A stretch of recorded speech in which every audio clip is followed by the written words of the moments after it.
Hi friends, ಎಲ್ಲರಿಗೂ ನಮಸ್ಕಾರ. ಇವತ್ತಿನ ವಿಡಿಯೋದಲ್ಲಿ ಹಸಿ ಖಾರ, ನಮ್ಮ ಉತ್ತರ ಕರ್ನಾಟಕ ಸ್ಪೆಷಲ್ ಹಸಿ ಖಾರ ಯಾವ ಥರ ಮಾಡೋದಂತ ನೋಡೋಣ ಬನ್ನಿ. ಒಂದು 15 ಮೆಣಸಿನ್ಕಾಯಿ ತಗೊಂಡಿದ್ದೀನಿ ನಾನು. 15 ಮೆಣಸಿನ್ಕಾಯಿ ಸ್ವಲ್ಪ ಎಣ್ಣೆ ಹಾಕ್ಕೊಂಡು ಚೆನ್ನಾಗಿ ಫ್ರೈ ಮಾಡ್ಕೊಳ್ಳಿ.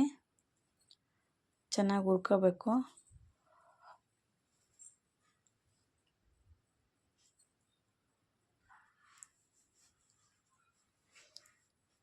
ತರಕಾರಿ ಇಲ್ಲಲ್ದಟ್ನಾಗ ಈ ಥರ ಮಾಡ್ಕೊಂಡ್ರೆ ತುಂಬ ಚೆನ್ನಾಗಿರ್ತದೆ. ಹಾಗೆ ಶೇಂಗಾ ಹಾಕ್ತಾಯಿದ್ದೀನಿ ಸ್ವಲ್ಪ.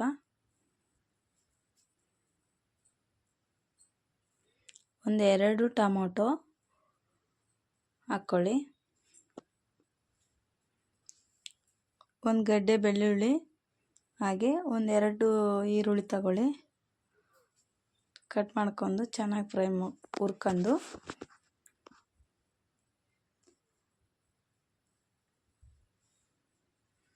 ದೋಸೆ, ರೊಟ್ಟಿ, ರಾಗಿ ರೊಟ್ಟಿ, ಜೋಳದ ರೊಟ್ಟಿ ಎಲ್ಲದರಲ್ಲಿ ತಿನ್ಬೋದು.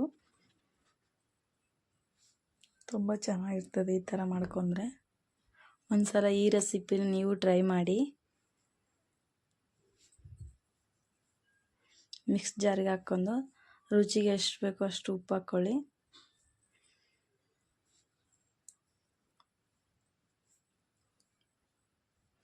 ಹಾಗೆ ಒಂದು ಬಾಣಲಿ ತಗೊಂಡು ಸ್ವಲ್ಪ ಎಣ್ಣೆ ಹಾಕ್ಕೊಂಡು ಇಟ್ಕೊಂಡಿದ್ದೀನಿ. ಸ್ವಲ್ಪ ಜೀರಿಗೆ, ಸ್ವಲ್ಪ ಸಾಸಿವೆ ಹಾಕ್ತಾಯಿದ್ದೀನಿ. ಹಾಗೆ ಸ್ವಲ್ಪ ಕರಿಬೇವು ಹಾಕ್ಕೊಂಡು ರುಬ್ಕೊಂಡಿರೋದು ಹಸಿ ಖಾರನ ಅದ್ರಾಗ ಹಾಕ್ಕೊಂಡು ಮಿಕ್ಸ್ ಮಾಡ್ಕೊಳ್ಳಿ. ತುಂಬ ರುಚಿಯಾಗಿರುತ್ತೆ.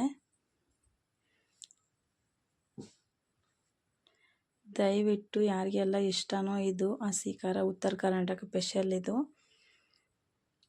ದಯವಿಟ್ಟು ಸಬ್ಸ್ಕ್ರೈಬ್ ಮಾಡೋದು ಮಾತ್ರ ಮರಿಬೇಡಿ. ಲೈಕ್ ಮಾಡಿ.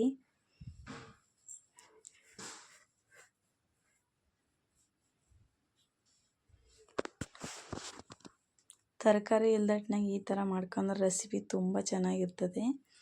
ಮಾಡ್ಕೊಳ್ಳಿ. ದಯವಿಟ್ಟು ಯಾರಿಗೆಲ್ಲ ಇಷ್ಟ ಸಬ್ಸ್ಕ್ರೈಬ್ ಮಾಡಿ. ನೆಕ್ಸ್ಟ್ ವಿಡಿಯೋದಲ್ಲಿ ಸಿಗೋಣ.